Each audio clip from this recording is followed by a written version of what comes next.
2024 ne sera pas tant que génocide sera. Merci pour votre présence et votre endurance. Cela fait presque 3 mois que les massacres 2023 ont commencé en Palestine.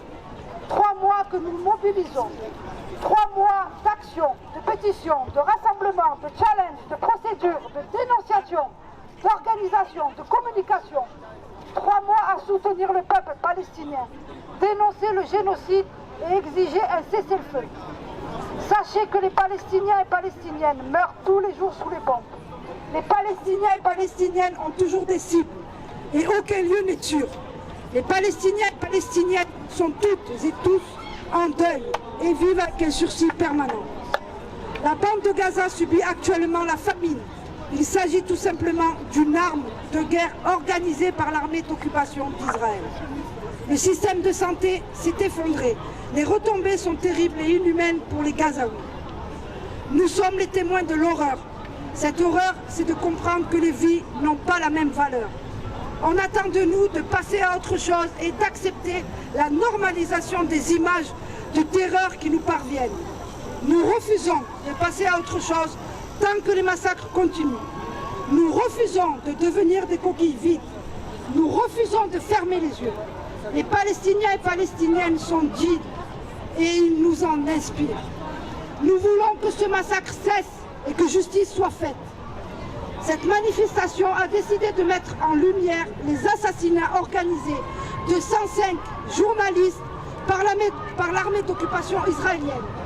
Il y a effectivement une vraie guerre d'information et l'occupant utilise tous les moyens nécessaires pour empêcher que vérité se fasse et qu'elle éclabousse le monde et se dit humaniste.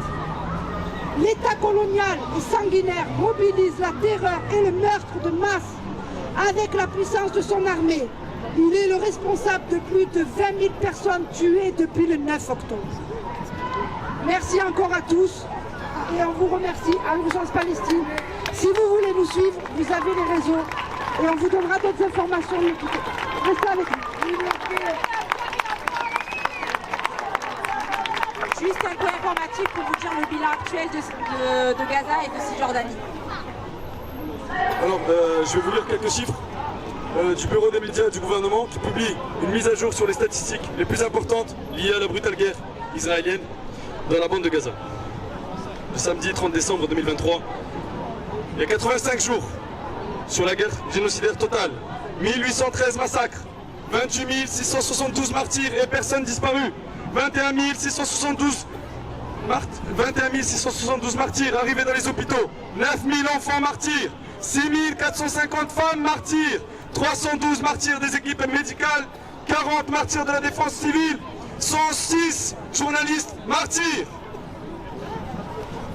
7 000 disparus dont 70% d'enfants et de femmes, 56 165 infectés, 101 cas d'arrestation de personnel de santé, 10 journalistes détenus, 1,8 million de personnes déplacées dans la bande de Gaza, 355 000 infectés par des maladies infectieuses à la suite d'un déplacement, 126 sièges du gouvernement détruits par l'occupation, 92 écoles et universités ont été complètement détruites par l'occupation, 285 écoles et universités ont été partiellement détruites par l'occupation, 117 mosquées ont été entièrement détruites par l'occupation, 208 mosquées partiellement détruites, 3 églises ciblées et détruites par l'occupation, 65 000 logements ont été entièrement détruits par l'occupation, 290 000 logements partiellement détruits, 23 hôpitaux mis hors service par l'occupation, 53 centres de santé que l'occupation a mis hors service, 142 établissements de santé qui ont été partiellement visés par l'occupation,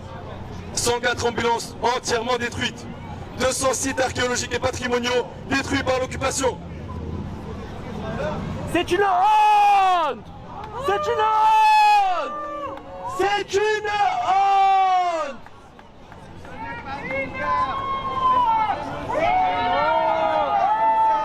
Ce n'est pas une guerre, c'est un génocide!